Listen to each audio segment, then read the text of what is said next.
Good morning. Good morning.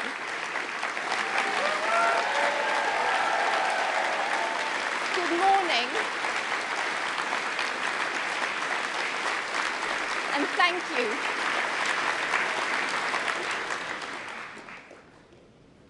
Okay. Well, I just got away with good morning. We're almost at good afternoon. But yes, you're absolutely right. I'm not on the agenda for today. A bit of a surprise addition, shall we say. And a surprise for my husband too, who has no idea what I'm going to say. When I told our lovely girls, Krishna and Anushka, about being here today, they were also quite surprised. But look, the reason why I'm here is really quite simple. And it's because Rishi and I are each other's best friends. We're one team, and I could not imagine being anywhere else but here today with all of you to show my support to him and to the party.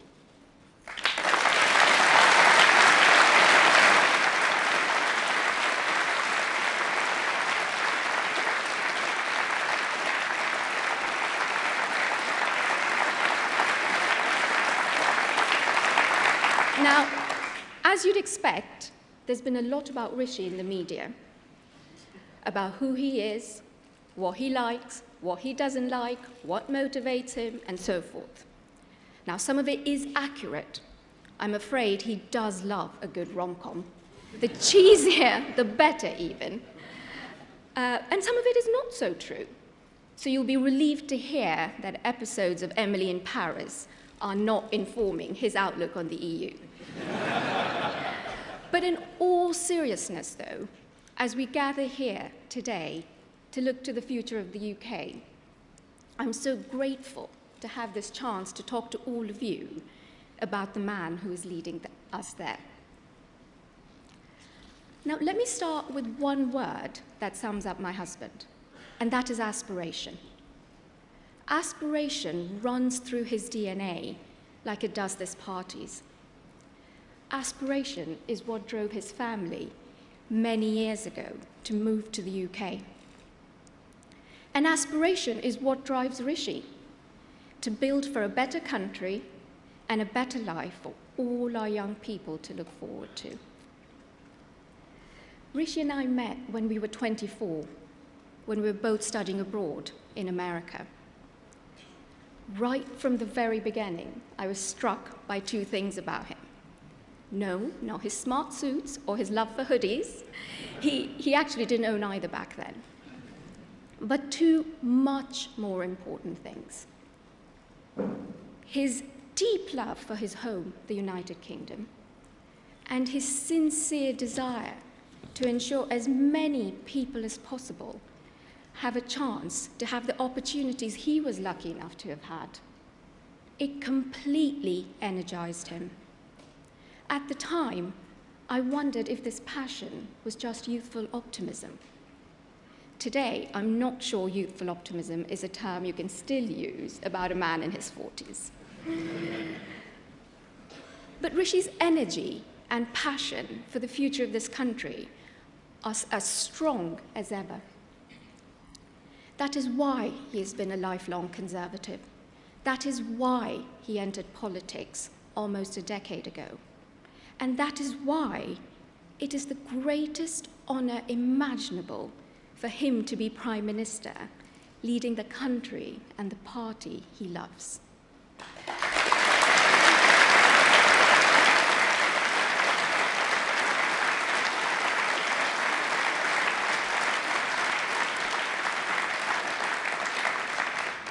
As I said earlier, getting together with Rishi almost 20 years ago was not the easy route. It meant, in our early days together, a complicated, long-distance relationship. But let me tell you, on the other hand, being with Rishi was the easiest decision of my life. He's fun, he's thoughtful, he's compassionate, and he has an incredible zest for life. But what drew me to him most was his strength of character, his honesty, his integrity, with a firm understanding of right from wrong. It's what I'm still drawn to even today, after 14 years of being married. As you may know, Rishi is the son of a GP and a pharmacist. His parents moved to the UK from East Africa with very little, but they built here a life for themselves and for their children. For Rishi's dad, being involved in his patients' lives beyond the doctor's surgery was a big part of how he saw his role. Rishi's mum trained as a pharmacist, and years later, after saving enough to open her own shop, she too went above and beyond the call of duty to build deep-rooted relationships with her customers. It meant Rishi and his younger brother and sister grew up in a household entrenched in their community in Southampton, and they were wholly devoted to it. That love of community grew in Rishi too, from a very young age, as the most natural extension of how he sees home. And that connection with people is the source of his political life. Rishi cares deeply about this party and the values that underpin it. I would like to take this opportunity to thank you all for the support you've already shown him and for the warm welcome you've given our young family. Please know that Rishi is working hard to do the right thing for the country, not just for now, but for the long term, with honesty and with integrity. That is why he has told some hard truths already, and knowing him, he'll continue to do so. He shares your values, and he knows how much you care about the future of the UK, but also about the struggles and the challenges that people are facing today, and the potential we all see in a better tomorrow, not just for a few, but for everyone in our country.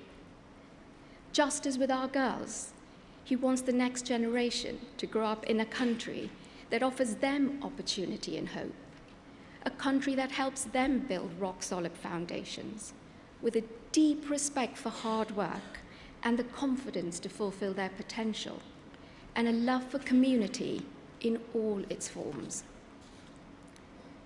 Sometimes, when the going gets tough, I remind Rishi that he's fighting for his values, that he's fighting for this party's values, knowing that it's a hard road ahead, but success is hard won.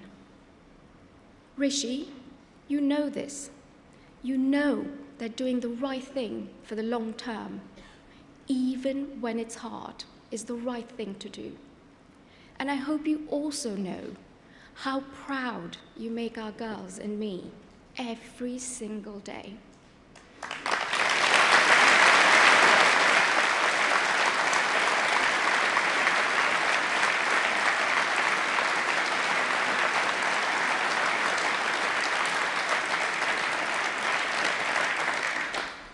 Conference, thank you for letting me gate crash to tell you a little bit more about the Rishi that I know and the Rishi that I hope most people will come to understand. Now, it gives me the greatest pleasure to introduce you to a wonderful, wonderful father, my best friend. Thank you. Conference, thank you. Thank you. Thank you, everyone. Thank you. Thank you, Akshata, for that introduction, and thank you for always being there for me, my wife. Truly the best long-term decision for a brighter future I ever made.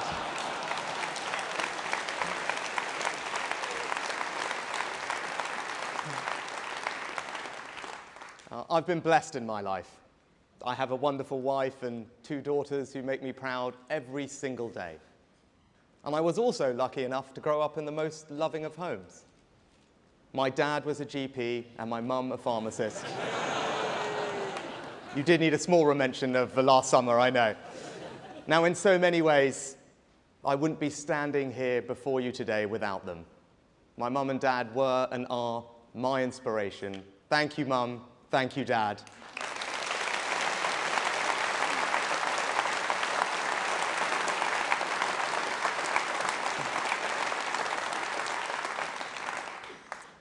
Like so many of us in this hall, they understood the importance of community and made sure that I did too. They didn't believe community was some extension of government. Rather, they understood community is sustained by individuals, by those who look out for their neighbour, treat others as they would like to be treated. They understood the fundamental importance of service. It was seeing the difference they made to people's lives that made me want to go into politics. Now, my mother set up her own pharmacy.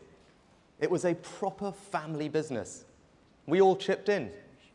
As a teenager, I helped deliver prescriptions and do the books. I learnt there the importance of being able to meet your commitments and make good on your promises. And my parents are long retired now, but the Sunak pharmacy left me with a lasting respect for every small family business. This Conservative Party, the party of the grocer's daughter and the pharmacist's son, will always be the party of enterprise, the party of small business.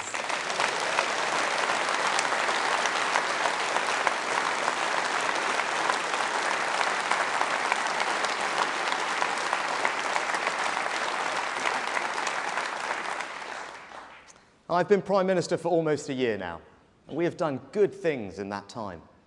We've made progress on our 5 priorities: to halve inflation, grow the economy, reduce debt, cut waiting lists, and to stop the boats. But today, I want to share with you my reflections on what I have seen and what I have learned doing this job. I have seen up close the quality of our armed forces and our intelligence services, truly the finest in the world.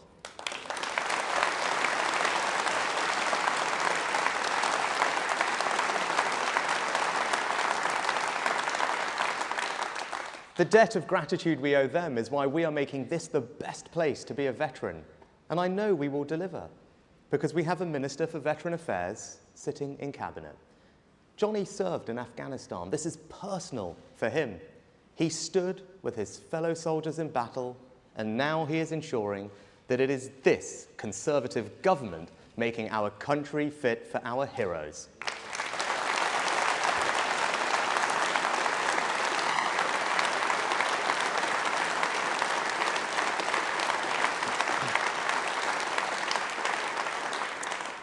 We've backed our military with record investment.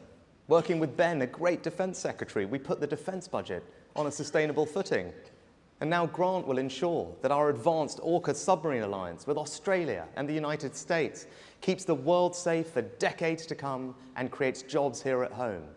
And through our leading role in NATO, we remain the bulwark of European security. All testament to this country's global reach and influence and our determination to take long-term decisions in the national interest. By contrast, just remember that not once, but twice, Labour tried to make a man Prime Minister who didn't believe in NATO, who would have surrendered our nuclear deterrent, and who blames Britain for every problem. Sir Keir Starmer might want us to forget about his repeated support for Jeremy Corbyn, but we never will. You can never trust Labour with our country's security.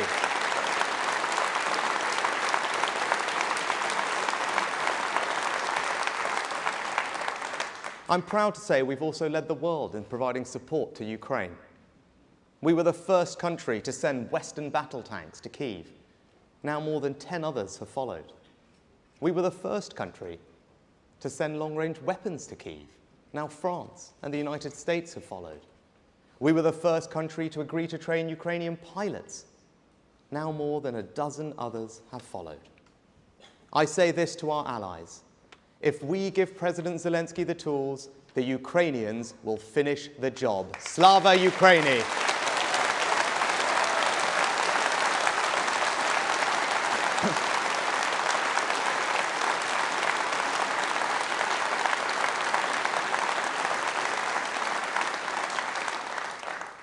Doing this job, I meet and talk to inspirational men and women across our country. You see that our most potent strength, our most powerful resource, our greatest hope is our people. But what I've learned is that there is an undeniable sense that politics just doesn't work the way it should. The feeling that Westminster is a broken system, and the same goes for Holyrood, Cardiff Bay and Stormont. It isn't anger. It's an exhaustion with politics. In particular, politicians saying things and then nothing ever changing. And you know what? People are right. Politics doesn't work the way it should.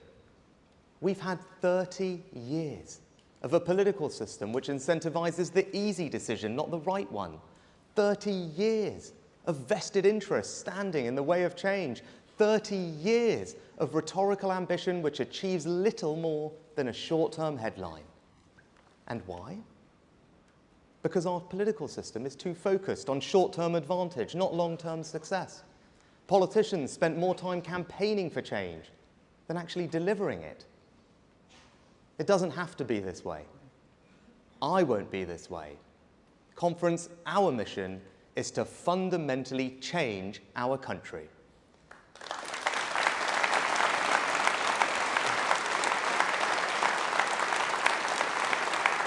Now, the Labour Party have set out their stall to do and say as little as possible and hopes no one notices. They want to take people's votes for granted and keep doing politics the same old way. It's a bet on people's apathy. It doesn't speak to any higher purpose or brighter future. It is about power for the sake of power. It is, in short, everything that is wrong with our politics. So if this country is to change, then it can only be us who will deliver it. Because if we do not, our growth will be stunted. More places will be left behind, and ever more of our time will be spent debating the side issues and symptoms rather than the deeper, more structural challenges we face. We won't allow this to happen. So where a consensus is false, we will challenge it. Where a vested interest is placing itself above the needs of the people, we will stop it. And where common sense is under attack from an organised assault, we will defend it.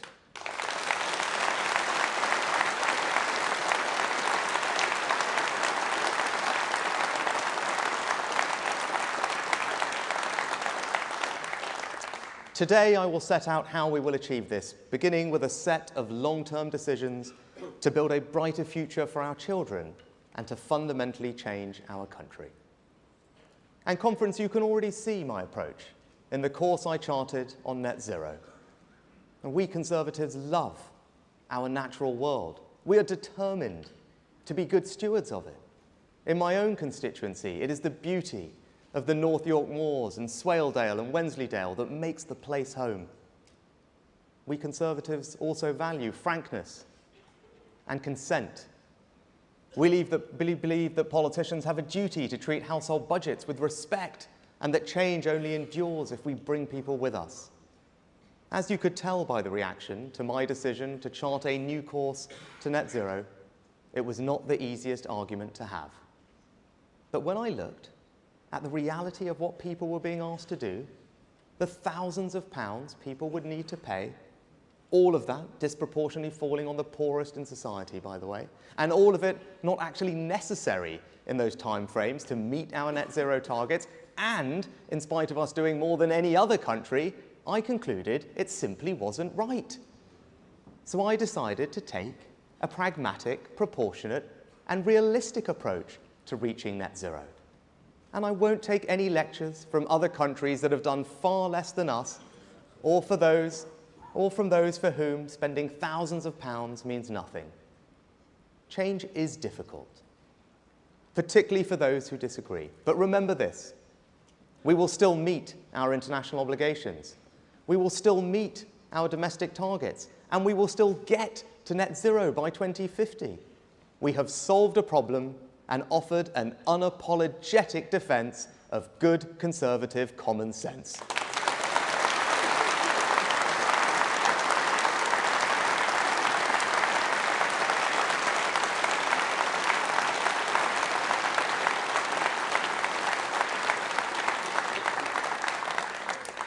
So as much to the country, I make this promise to all of you in this hall. As I did last summer, I will tell it as it is. I will lead in a different way, because that is the only way to create the sort of change in our politics and in our country that we all desperately want to see. Now, I came into office in difficult circumstances, and I don't want to waste time debating the past, because what matters is the future. The facts are the facts. You can't borrow your way out of inflation. And if we want fundamental change in our country, we need a strong economy as a foundation. That is why halving inflation was the first and most important of the 5 priorities I set out at the start of the year. Everything we want to achieve requires getting inflation under control. Inflation is the biggest destroyer of all, of industry, of jobs, of savings, and of society. No policy which puts at risk the defeat of inflation, no matter its short-term attraction, can be right. Not my words, but those of Margaret Thatcher, as true now as they were then.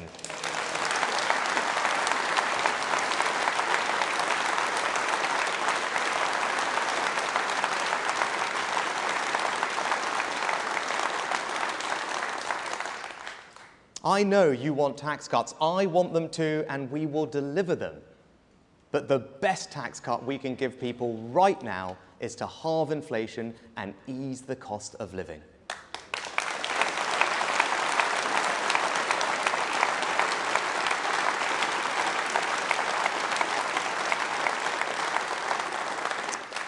And with inflation under control, our debt reduction will become easier. And as debt falls, confidence grows. And as confidence grows, so too will our economy. We need our economy to grow faster and for people across the country to feel the benefits of that. Like other Western economies, we haven't grown quickly enough in recent years. But don't let Labour and the others talk down our nation. We now know that we have had one of the fastest recoveries from the pandemic of any major economy in Europe.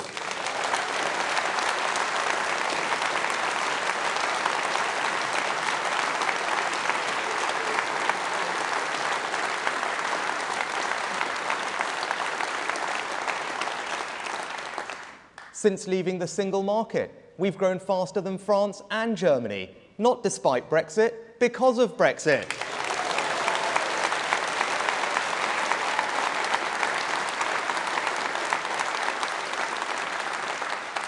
We have the largest life sciences, financial services, creative and tech sectors in all of Europe, and we have near record numbers of people with the security that a job provides. And if we want to keep growing, we have to create the conditions in which businesses can drive growth, and that's exactly what we're doing. We still have the lowest corporation tax rate in the G7, and thanks to the Chancellor's business tax cuts, we are the best place to invest in the machinery and equipment that your business needs to grow. Innovation drives growth in a modern economy, so we also have the most generous tax regime for research and development in the G7. And our Brexit freedoms make us ever more competitive. From financial services to clinical trials to agriculture, we are creating a more agile regulatory system, freeing up businesses to drive the growth our country needs.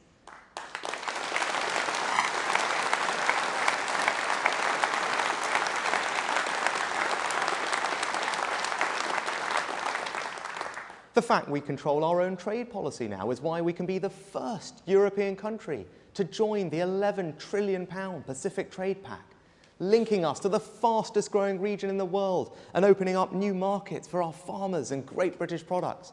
We have new free ports, from the Firth of Forth to the Solent, ensuring the benefits of trade and investment are spread across our country.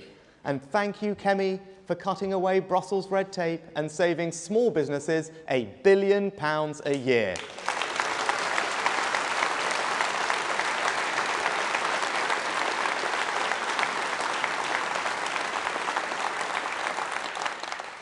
Brexit was more than a vote to leave the EU.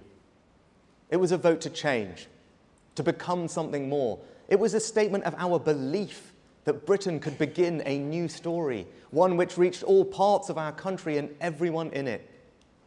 We must keep making the case for taking back control, because if we don't, our opponents will try and neuter this change, to align us with the European Union so that we never seize the full opportunities of Brexit. Now, we know where Keir Starmer's heart lies on this issue, and we know he can't be trusted on it either. First, he said he'd respect the referendum result. Then, he wanted a second referendum. Then, he wanted free movement. Then, he didn't. He said he wouldn't try and renegotiate our deal. Then, he said he would. And then just 2 weeks ago, he was caught on camera telling a meeting of international politicians that he now just wants to follow all the EU rules. The irony isn't lost on me. While we're busy thinking about the future of the United Kingdom, Keir Starmer's just banging on about Europe.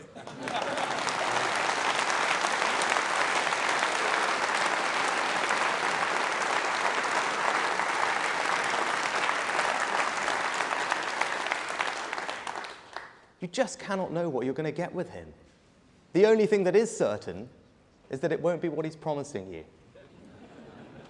But the worst thing about Sir Keir is that he just says whatever he thinks will benefit him the most. Doesn't matter whether he can deliver it. Doesn't matter if it's true. It doesn't matter if he said the opposite just a few weeks or months ago. He is the walking definition of the 30-year political status quo I am here to end. That is why we have to beat him, and conference, that is why we will.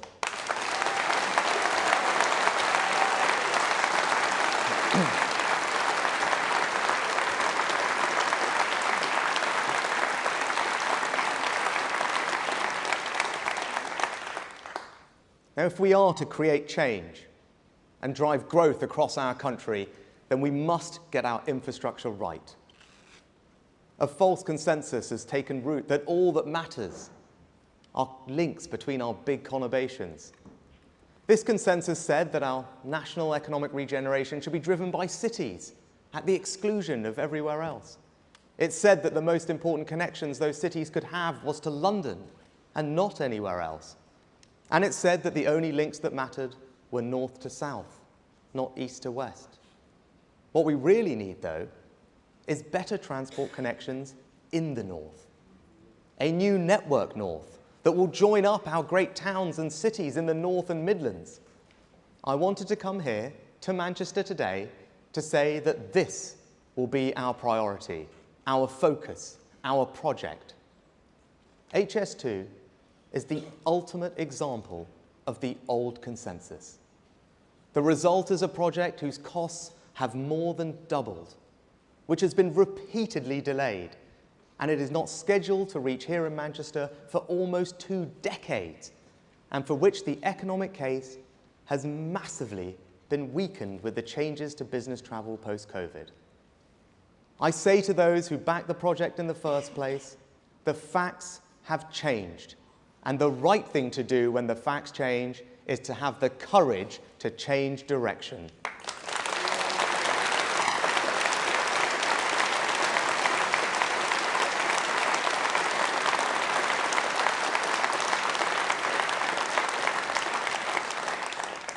And so, I am ending this long-running saga. I am cancelling the rest of the HS2 project. And in its place, we will reinvest every single penny, £36 billion, in hundreds of new transport projects in the North and the Midlands across the country. This means £36 billion of investment in the projects that will make a real difference across our nation.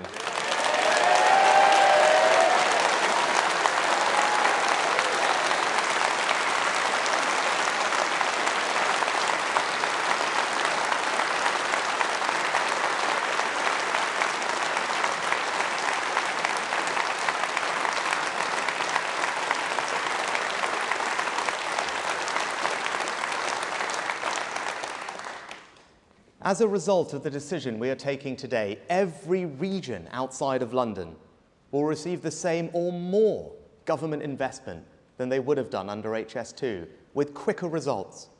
No government has ever developed a more ambitious scheme for northern transport than our new Network North. This is the right way to drive growth and spread opportunity across our country, to level up. With our new Network North, you will be able to get from Manchester to the new station in Bradford in 30 minutes, Sheffield in 42 minutes, and to Hull in 84 minutes on a fully electrified line.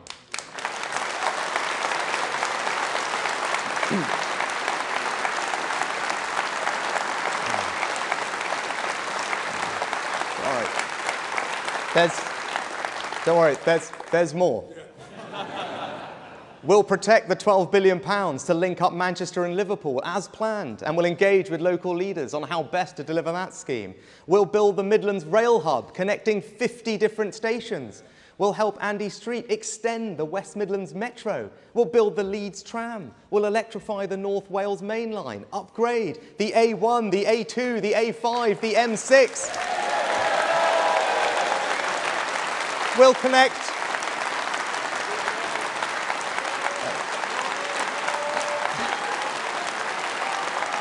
But there is more.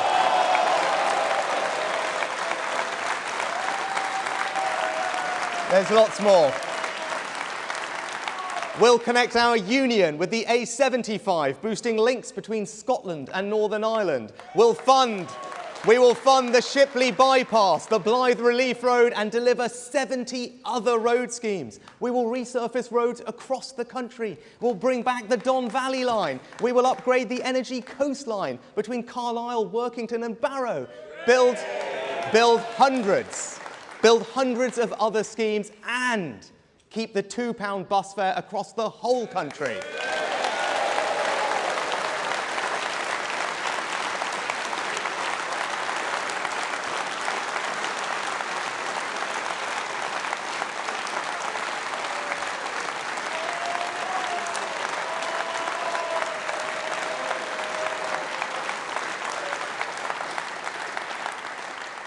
I challenge anyone to tell me with a straight face that all of that isn't what the North really needs.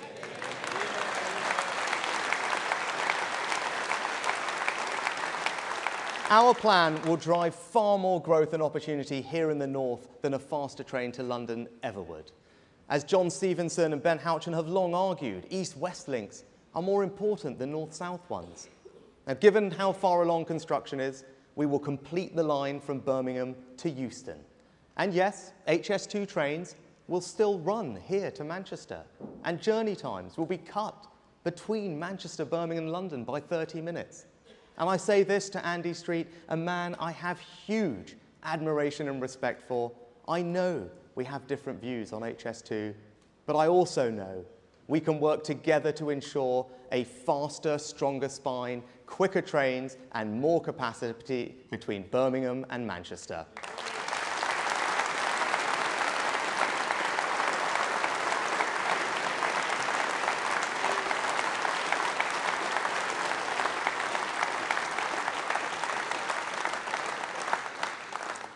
The management of HS2 will no longer be responsible for the Euston site. There must be some accountability for the mistakes made, for the mismanagement of this project.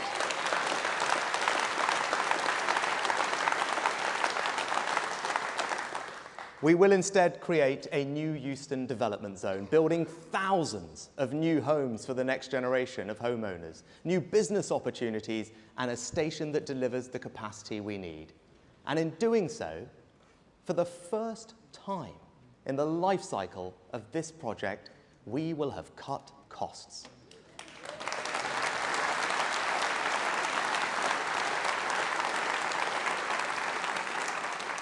The £6.5 billion of savings that Mark and I are making will be taken from the Euston site and given to the rest of the country.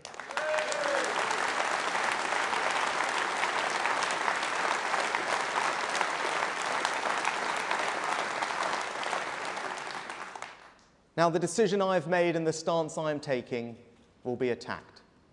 They will say that halting it signals a lack of ambition. There will be people I respect, people in our own party, who will oppose it. But there is nothing ambitious about simply pouring more and more money into the wrong project. There is nothing long-term about ignoring your real infrastructure needs so that you can spend an ever larger amount on one grand project. They will say that we have already spent so much on it that it would be embarrassing to stop. That, though, would be an absurd reason to continue, an abdication of leadership. They will say that there is somehow a cross-party consensus on the project. As I have already said, that consensus is wrong. For too long, people in Westminster have invested in the transport they want, not the transport the rest of the country, particularly the North and the Midlands, wants and needs.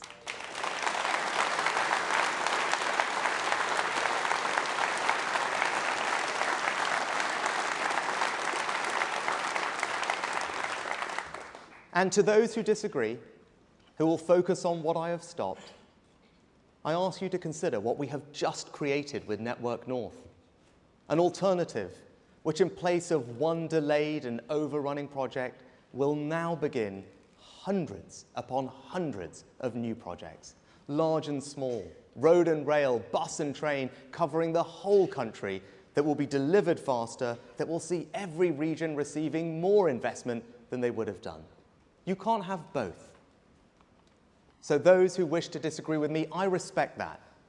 But they should have the honesty to admit that they would now be cancelling the hundreds of alternative projects right across the country that people will benefit from instead.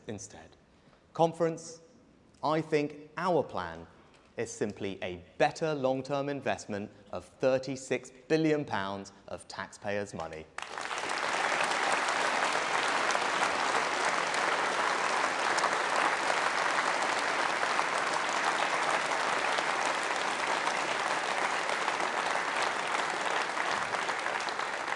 Now, we need to bring this willingness to make the right decision, not the easy one, to every aspect of our national life.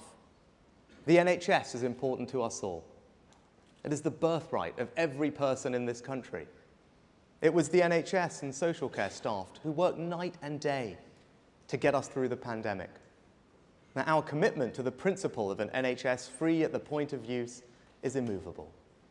And this Conservative government is putting record resources into our NHS and social care too. But we Conservatives know that you don't measure your affection for the NHS just by how much money you put in, but how you reform it for the challenges ahead. I know that right now waiting lists are patients' most pressing concern. Just as in Scotland and Wales, they have risen because of the pandemic. And now strikes have led to more than 1 million cancelled appointments. Now, this is a reasonable government. We have negotiated and reached pay deals with over 1 million NHS workers, including nurses and hospital porters. We have met the recommendations of the independent pay review bodies for junior doctors and consultants in full. We have cut their taxes on their pensions as they requested. But they continue to demand massive, unaffordable pay rises, and that they have chosen to walk out this week says it all. This strike is all about politics, not patience.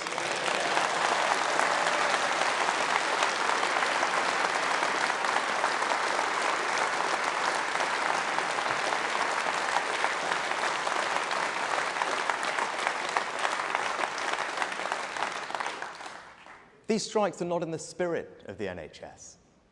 This year we celebrate its 75 years of service, and one of my abiding aims as your Prime Minister is to set the NHS up for the next 75. True believers in the promise of the NHS wanted to reflect the world we live in today. That means a higher quality service that offers you, the patient, more choice, allowing you to use any provider, independent or NHS, free of charge if that will get you treated quicker. A common sense reform that this Conservative government has made. Now next, Steve and I want to give the NHS the staff it needs. For decades, we've not trained enough doctors and nurses. The result? the NHS either hiring staff from abroad or paying temporary agency workers huge fees. And we are ending that with the first ever long-term workforce plan for our health service. Let me repeat that. The first ever long-term workforce plan. It says everything about the short-termism of our politics, that for the last 75 years, not a single government has planned for how many doctors and nurses the NHS will need in the decades ahead. Our plan doubles the number of students training to be doctors and nurses, but it is also a reform plan for the NHS, with new ways of training and new roles, new ways of working, all driving up productivity.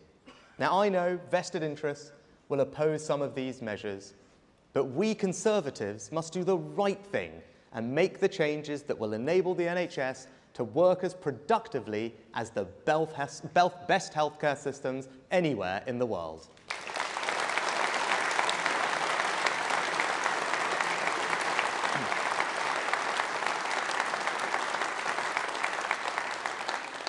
And this is what a long-term decision really is. Given it takes up to 15 years to train a consultant, there's no politics in this investment. It's not about credit. It's about our kids and their kids. They'll get a much better and stronger NHS. And that's why we're here. That's why we Conservatives do what we do, up and down the country, from Whitehall to Town Hall. We're building a better future for the next generation. But to ease the more fundamental burden of demand on the NHS, we need more preventative care to stop people having to go to hospital in the first place. We must tackle the single biggest, entirely preventable cause of ill health, disability and death, and that is smoking. In our country, smoking causes 1 in 4 cancer deaths. It kills 64,000 people a year and leads to almost 1 hospital admission every minute. It significantly increases the risks of strokes, heart disease, dementia and stillbirth. Now, we've made great progress in tackling smoking. The number of people smoking is down by 2/3 since the 1970s. But if we are to do the right thing for our kids, we must try and stop teenagers taking up cigarettes in the first place. Because without a significant change, thousands of children will start smoking in the coming years and have their lives cut short as a result. People take up cigarettes when they're young. 4 in 5 smokers have started by the time they're 20. Later, the vast majority try to quit, but many fail because they're addicted and they wish they had never taken up the habit in the first place. Now, if we could break that cycle, if we could stop the start, then we would be on our way to ending the biggest cause of preventable death and disease in our country. So I propose that in future, we raise the smoking age by 1 year every year. That means a 14-year-old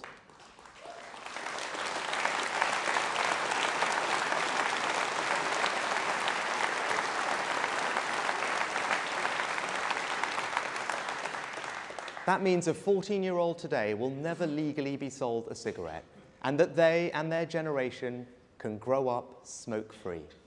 Now, we know this works. When we raised the smoking age to 18, smoking prevalence dropped by 30% in that age group. When the United States raised the age to 21, the smoking rate dropped by 39% in that age group. Smoking places huge pressures on the NHS and costs our country £17 billion a year. We have a chance to cut cancer deaths by a quarter, significantly ease those pressures and protect our children, and we should take it. This is not a values judgment on people who smoke. I don't believe it would be fair to take away the rights of anyone to smoke who currently does so. And the vote on this in Parliament will be a free vote, as the bar on smoking in public places was, and raising the smoking age to 18 was. There will be no government whip. It is a matter of conscience. And I want you all and the country to know where mine is. For a Conservative, measures that restrict choice are never easy. I know not everyone in this hall will agree with me on this, but I've spent a long time weighing up this decision. Simply put, unlike all other legal products, there is no safe level of smoking. And what has ultimately swayed me is that none of us, not even those who smoke, want our children to grow up to be smokers. And this change can make that a reality. It will save more lives than any other decision we could take.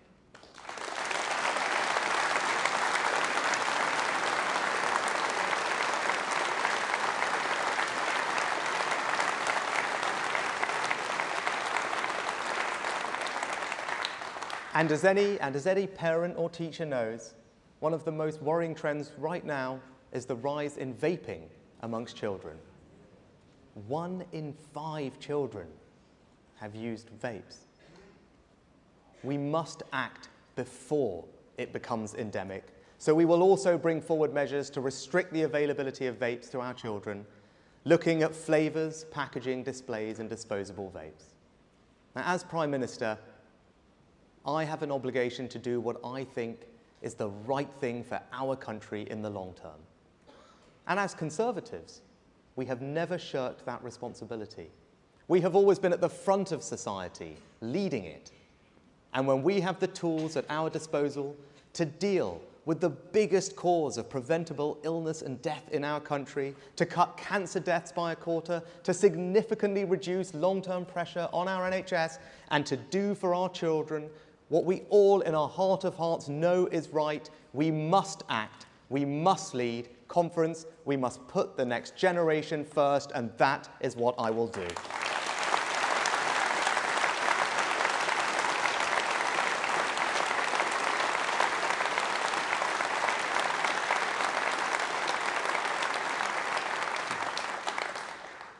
But all the boldness in the world will only mean so much if we can't similarly deal with matters of fundamental sovereignty, safety, and control. I'm talking, of course, about illegal immigration. It is non-negotiable that you, the British people, decide who comes here and not criminal gangs.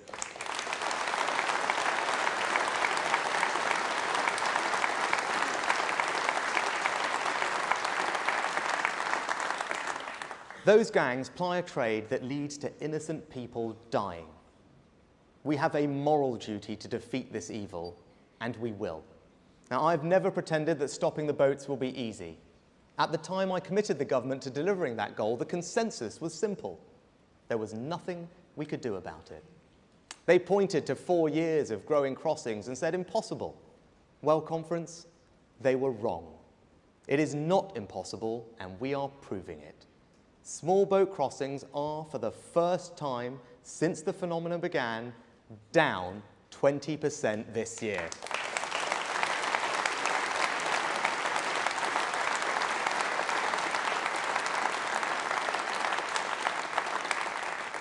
All while entry into Europe is up.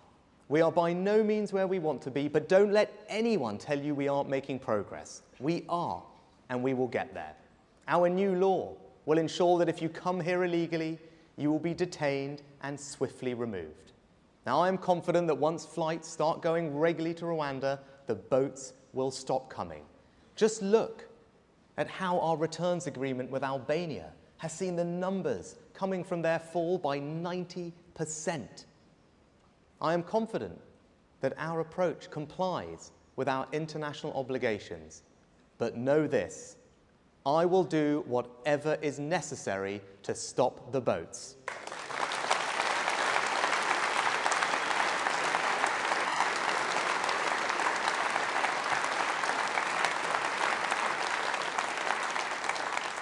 Now, by contrast, Labour's plan is to cook up some deal with the EU, which could see us accepting around 100,000 of Europe's asylum seekers.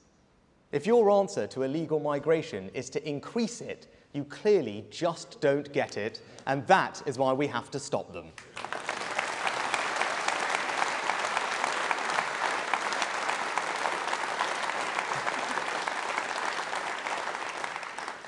And that's because on this and on so many other issues, Labour simply don't share our and the country's values. My values are simple: service, family, work. I was brought up to understand the value of work. Work gives you security.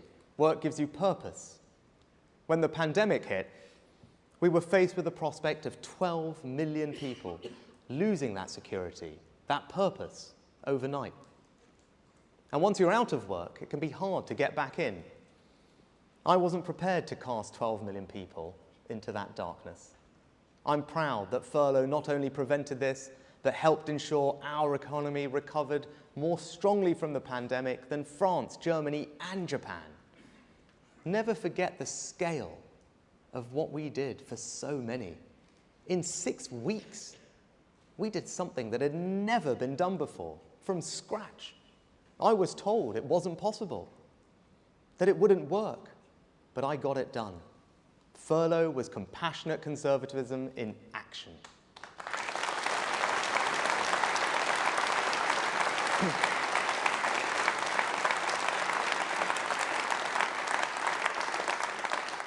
If furlough was one thing that helped us get through COVID, then Ian Duncan Smith's welfare reforms were another. The old system could not have coped with the pressure in the way that his universal credit did. But we have more to do. We must end the national scandal where our benefit system declares that more than 2 million people of working age are incapable of actually doing any. That's not conservative. That's not compassionate. That must change. In 2011, 1 in 5 of those doing a work capability assessment were deemed unfit to work. But the latest figure now stands at 65%. Are people 3 times sicker today than they were a decade ago? No, of course not. It's not good for our economy. It's not fair on taxpayers who have to pick up the bill. And it's a tragedy for those 2 million people being written off. I refuse to accept this, and that is why we are going to change the rules so that those who can work do work.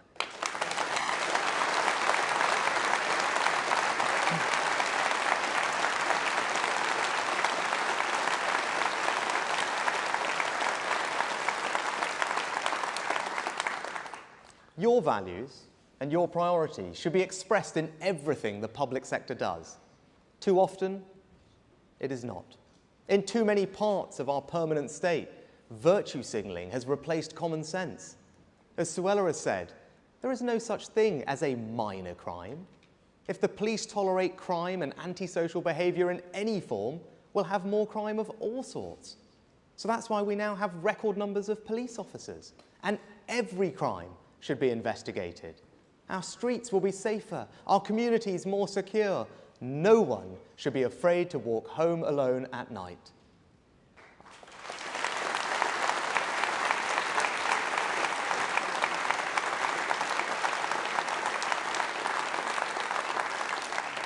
And our London mayoral candidate, Susan Hall, is doing a great job of holding Sadiq Khan to account for his failings on policing.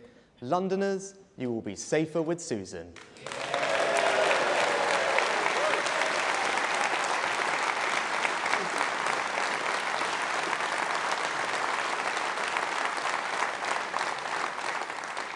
And I am clear, there are some crimes so heinous that those who perpetrate them should spend the rest of their lives behind bars. So I can confirm that we will legislate for sexual and sadistic murders to carry a full life term with no prospect of release.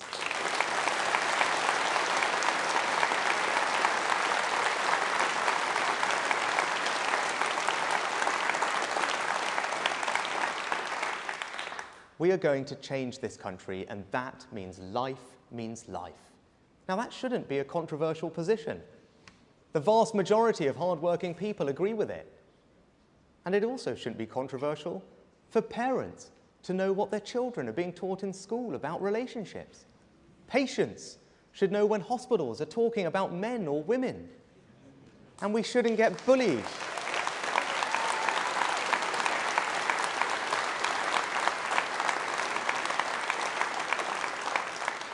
And we shouldn't get bullied into believing that people can be any sex they want to be. They can't. A man is a man and a woman is a woman. That's just common sense.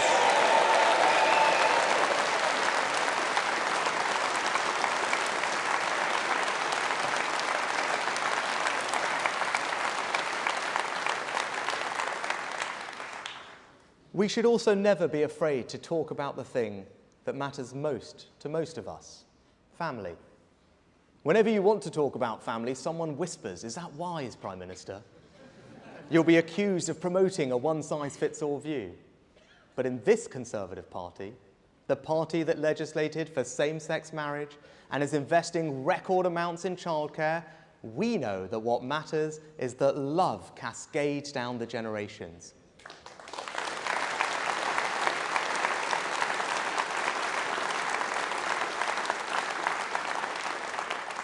It is family that cares for us at the beginning of our life. It is family that helps us learn. It is family that sustains us. And in old age, it is family that lightens the autumn of our days. Family matters. And as proud Conservatives, we should never be afraid to say that.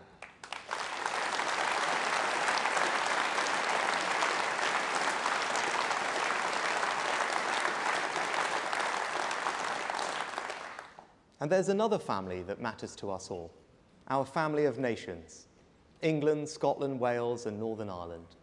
Today, our union is the strongest it has been in a quarter of a century. The forces of separatism are in retreat across our country.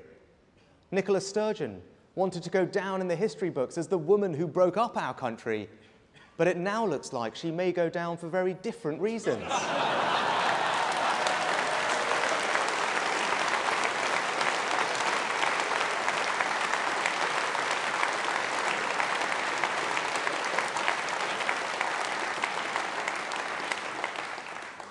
We are a remarkable combination of four nations with a proud history, and that history should give us enormous confidence in our future.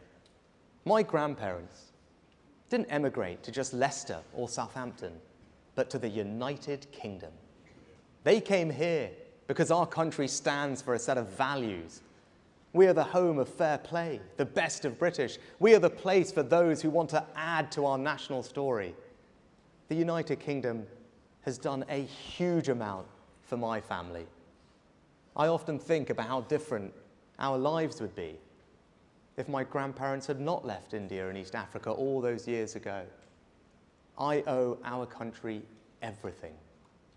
And it is my duty to do what I can to help this country take the right long-term decisions for the years ahead. The United Kingdom is also the most successful multi-ethnic democracy on earth. And our party has led the way on that.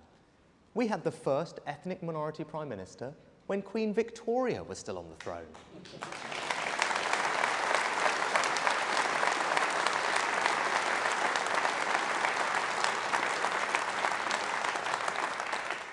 We've had 3 female Prime Ministers, and I stand before you today as the first non-white leader in our country's history.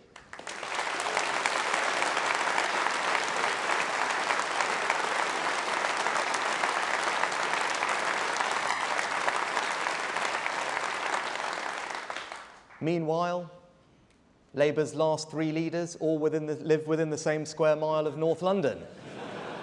Now, when the Richmond Conservative Association selected me in North Yorkshire, people in other countries couldn't understand it. One American magazine even sent a reporter to Yorkshire to write about how a candidate of the wrong race could cost the Tories one of the safest seats in England. But they should not have projected their own prejudices onto our country.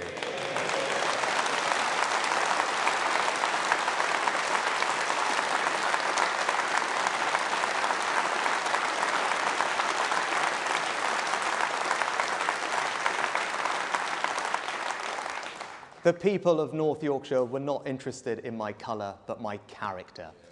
Never let anyone tell you that this is a racist country. It is not. My story is a British story.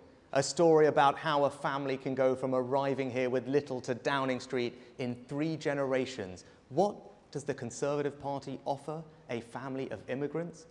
The chance to become Energy Secretary, Business Secretary, Home Secretary, Foreign Secretary, even the chance to become Prime Minister.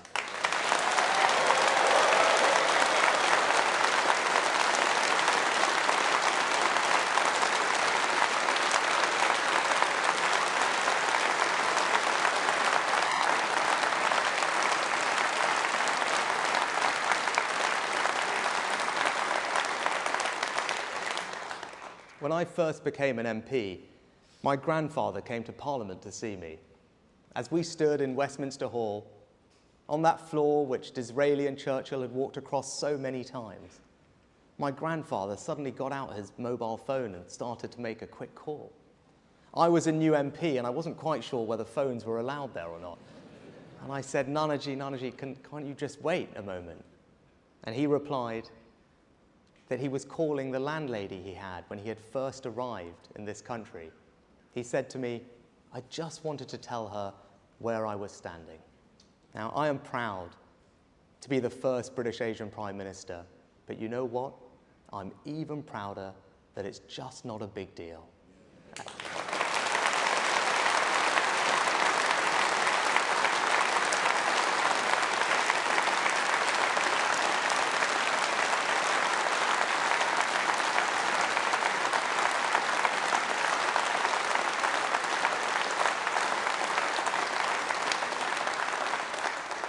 And just remember, it was the Conservative Party that made that happen, not the Labour Party.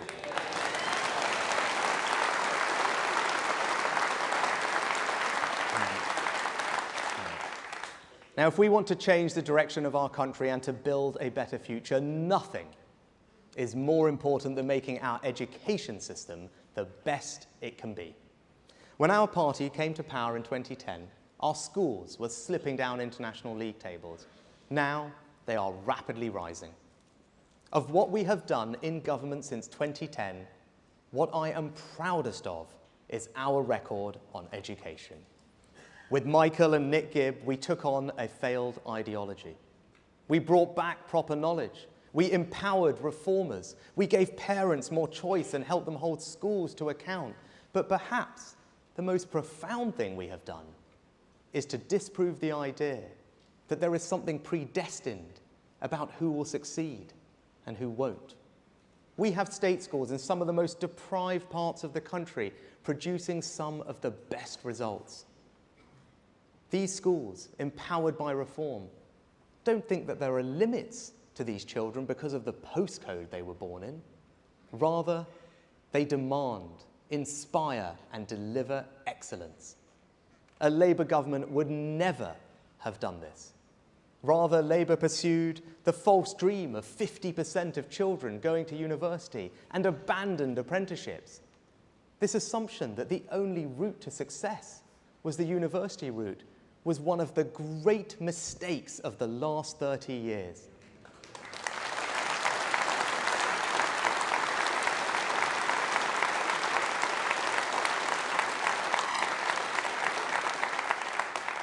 It led to thousands of young people being ripped off by degrees that did nothing to increase their employability or earnings potential. So we are stopping universities from enrolling students on courses that do nothing for their life chances. Under us, no more rip-off degrees.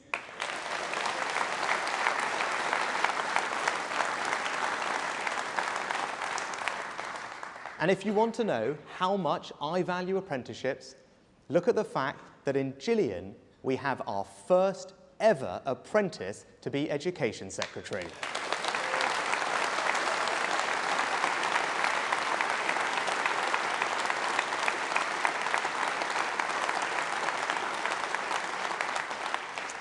Today, I want to build on these Conservative achievements and take a long-term decision to address the problems with our 16 to 19 education system. Technical education is not given the respect it deserves. Students don't spend enough time in the classroom. A quarter of our children leave education without the basic literacy and numeracy they need to fulfill their potential. And our students study too narrow a range of subjects. Today, I am changing all of that, pulling one of the biggest levers we have to change the direction of our country. We will introduce the new rigorous, knowledge-rich, advanced British standard, which will bring together A-levels and T-levels into a new single qualification for our school leavers. First, this will finally deliver on the promise of parity of esteem between academic and technical education, because all students will sit the advanced British standard. Second, we will raise the floor, ensuring that our children leave school literate and numerate, because with the advanced British standard, all students will study some form of maths and English to 18 with extra help for those who struggle most. In our country, no child should be left behind.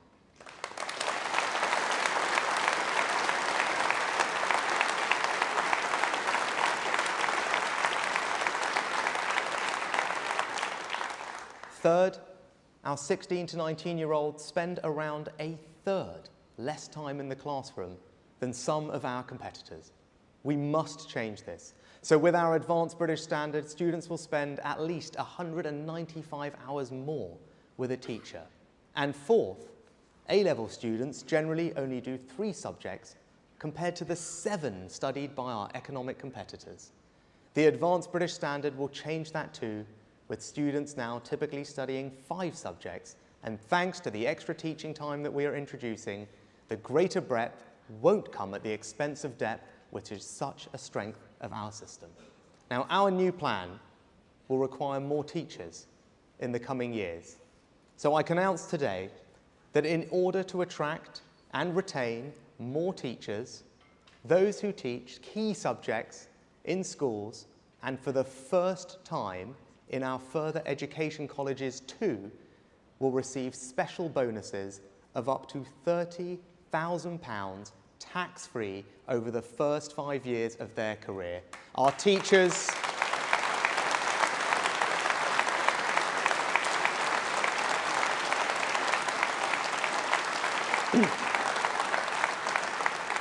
Our teachers do one of the most valuable jobs in our society, and we should reward them for that. And conference, I can tell you, my main funding priority in every spending review from now on will be education. Why? Because it's the closest thing we have to a silver bullet. It is the best economic policy, the best social policy, the best moral policy. It is the best way to spread opportunity and to create a more prosperous society. It is not just my way, conference, it is the Conservative way.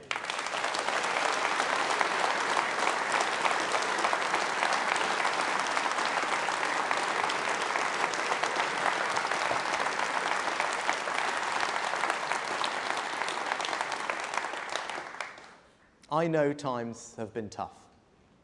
We have all had to deal with unprecedented challenges. And I will be straight with you. We have mountains to overcome still.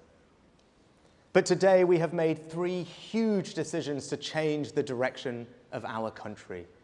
We will give Britain the infrastructure it needs, protect the long-term future of our NHS and cut cancer deaths by a quarter, and create the best education system in the Western world to set up our children for the opportunities of the future. If we commit, if we come together, we can achieve truly great things. We can build a country where work is truly valued, where welfare is a safety net and not a way of life, where small businesses drive our economy, where innovation makes life better, where our NHS is properly funded and properly reformed, where our children are the best educated in the Western world, whether that's at university or, yes, through an apprenticeship, where the scourge of antisocial behaviour is treated as the crime it is and not some social condition, where for the most violent offenders life means life, where the people and their government decides who comes here and who can't, where the next generation can achieve the dream of owning their own home, where the elderly grow old with dignity and where the young grow up with opportunity, where decency and mutual respect bind communities together, where the very idea of Britain is a symbol of hope and stability across the world, and where our United Kingdom remains united.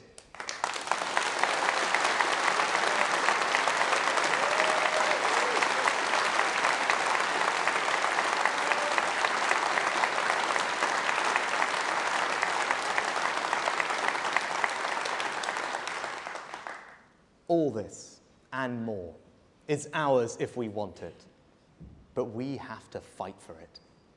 At the next election, the choice the people face is bigger than party politics. Do we want a government committed to making long-term decisions, prepared to be radical in the face of challenges and to take on vested interests?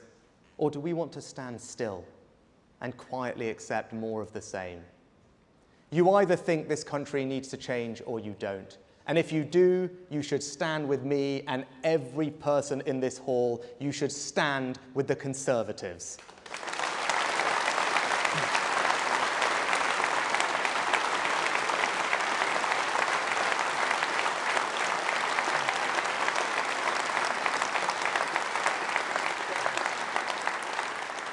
Today, this party put the needs of the British people first.